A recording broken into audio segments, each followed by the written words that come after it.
imagine a situation where you meet a stranger on the road and you strike a conversation, you both become quick friends, and that friend asks you for some money. What is your immediate reaction? Your immediate reaction is, what is this? We are just friends in the past few minutes, I do not even know this person really well, this person is asking me for money. How do I trust him? Maybe it is a genuine request, but you will not trust this person. This as opposed to a situation where your good friend whom you know from the past several years comes and asks you for some help. You trust that person more. One reason probably is the duration of friendship. There is another reason to it, which we will explore slowly in this lesson, and that concept is called the embeddedness.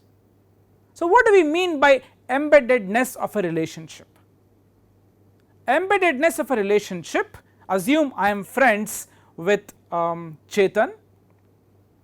Embeddedness of this relationship between me and Chetan is defined as the number of common friends that we have.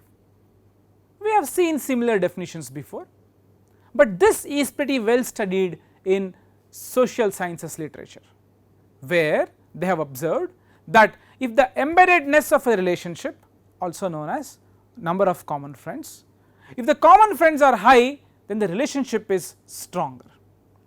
In the example I gave you, where I meet this person on the street, the embeddedness there was 0, we did not know any common friends. Imagine I was speaking to him and then he talks something about a good common friend of ours, and I realize that he is so close to him and he is close to me, and then probably I will trust this person and even give him money in case he wants money.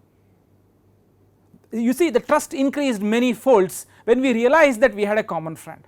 Imagine we realize that we have 5 common friends. It is very easy to check, it is very, what is the likelihood that you meet a stranger on the road and that person knows 5 people whom you know? He probably is not trying to cheat you. You sort of feel that what to say, you sort of feel the trust in him and you are ready to give him any money, some money at least, right, as opposed to, let us say, a case where you know this person just now, you got to know of this person just now and there is no common friends. So, all in all, I am trying to say that if we have common friends, also called as embeddedness, if the embeddedness is high, then there is trust. Probably trust is directly proportional or sort of correlated with the number of friends that we have. Why? Let us illustrate a couple of examples. You see, you go to a bank manager asking for loan to buy, let us say, a car or a house. Bank managers generally expect you to get someone who can act as surety for you, guarantor for you. Why do they do that? They want a third person involved so that the chances of you being a defaulter becomes less. In case you become a defaulter, they can ask the third person. A similar situation arises in friendships too. When 2 people are friends and they do not have any common friends, the trust between them is a lot less. Why so?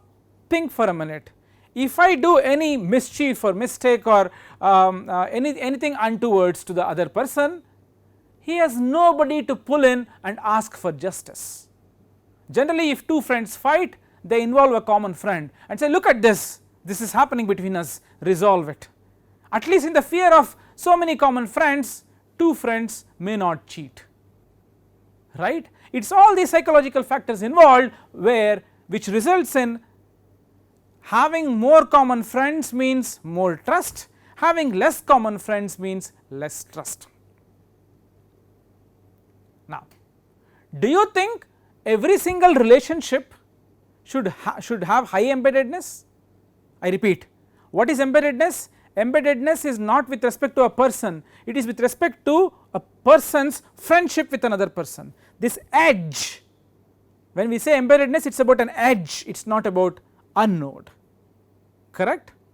Here is my question, do you think it is always important to have high embeddedness in our relationships? The answer is yes and no. Yes, because I just told you why it is important for us to have high embeddedness. The relationship gets stronger, there is trust between two people if the relationship is high embeddedness of the relationship is high. No, because not always is high embeddedness good. How, why, what, we will discuss in our next lesson.